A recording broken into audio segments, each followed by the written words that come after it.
was expecting Christ to approve him, saying that, "My young man, you have done perfectly well, and therefore your reward is here for you." Nevertheless, Jesus knew his heart. This young man was waiting for something very different, whereas Jesus answered something very different.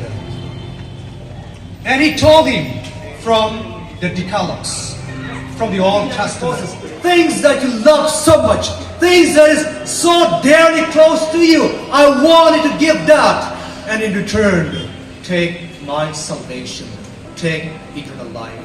How many of us would be able to say, "Lord, I'm willing to do that. Lord, tonight I would like to lay down everything for your sake, and I would like to receive that treasure in heaven." Tonight, God is speaking to each one of us. How long we will be asking that question, "God, what shall I do?"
There's no power like the power of Jesus.